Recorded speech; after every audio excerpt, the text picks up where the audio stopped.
Praise the lord. యేసు నామమే జయము. మన రక్షకుడు, మన విమోచకుడైన యేసుక్రీస్తు అతి పరిశుద్ధమైన నామంలో అందరికీ వందనాలు. చిన్న ప్రార్థన ద్వారా ఉదయకాల వాక్య భాగం ధ్యానించుకుందాము.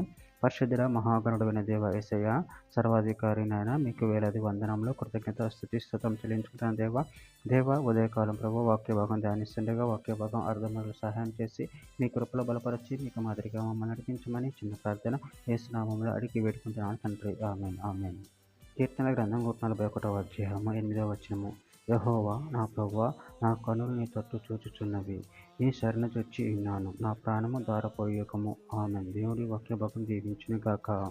ప్రభునందు ప్రియులారా, ఇక్కడ వాక్య భాగంలో గమనించినట్లయితే, యెహోవా నా ప్రభువా, నా కన్నులు నీ తట్టు చూచుచున్నవి, నీ శరణుజొచ్చి ఉన్నాను, నా ప్రాణము ధారపోయకము. అదేవిధంగా వాక్య భాగంలో గమనించినట్లయితే కీర్తన గ్రంథం 25వ అధ్యాయం 15వ వచనం. నా కను దృష్టి ఎల్లప్పుడూ యెహోవా వైపునకే తిరిగి ఉన్నది, ఆయన నా పాదమును వలలో నుండి విడిపించును. కీర్తన గ్రంథం 123వ అధ్యాయం 1-2 వచనాలలో, ఆకాశమందు ఆసీనుడైన వాడా, నీ తట్టు నా కన్నులు ఎత్తుచున్నాను. దాసుల కన్నులు తమ యజమాని చేతి తట్టును, దాసి కన్నులు తన యజమానురాలి చేతి తట్టును చూచుచున్నట్లు మన దేవుడైన యెహోవా మనను కరుణించు వరకు మన కనులు ఆయన తట్టు చూచుచున్నవి.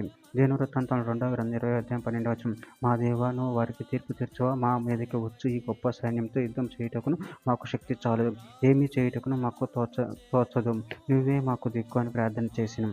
కీర్తన గ్రంథం 25వ అధ్యాయం 16-17 వచనంలో, నేను ఏకాకిని బాధపడేవాడును, నా వైపు తిరిగి నన్ను కరుణింపుము, నా హృదయ వేదనలో అతి విస్తారములు, ఇక్కట్ల నుండి నన్ను విడిపింపుము.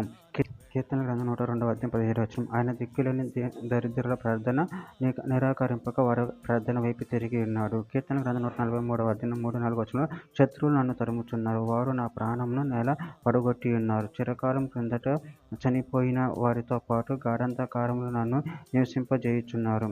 కావున నా ఆత్మ నాలో కృంగి ఉన్నది, నాలో నా హృదయము విస్మయమందును. యెషయా గ్రంథం 41వ అధ్యాయం 17వ వచనం.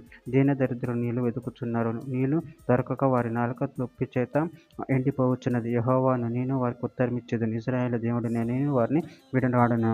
చివరిగా ఒక మాట, యోహాను సువార్త 14వ అధ్యాయం 18వ వచనం. మిమ్మల్ని అనాథులుగా విడవను, మీ యొద్దకు వచ్చును, కొంతకాలమైన తర్వాత లోకము నన్ను మరి అన్నడను చూడదు. ఆమె దేవుడి వాక్య భాగం దీవించిన కాక చిన్న ప్రార్థన చేసుకుందాము. పరిశుద్ధుడ, ప్రేమగల దేవేశ, నేను మీరు ఇచ్చిన వాక్య దాన్ని బట్టి ప్రభు మీకు చెల్లించుకుంటున్నాను తండ్రి. నేను మీ తోటి మీ తిరిగి ఉన్నాను ప్రభు, నిన్నే ఆశ్రయించాను తండ్రి. నన్ను విడనాడక మీరే నన్ను కాచి కాపాడి నీకు మహిమకరంగా మమ్మల్ని ఆడుకొని మీ చిత్తం మా జీవితంలో జరిగించమని చిన్న ప్రార్థన ప్రభు యేసు నామములో అడిగి వేడుకుంటున్నాను తండ్రి. ఆమేన్ ఆమేన్ ఆమేన్.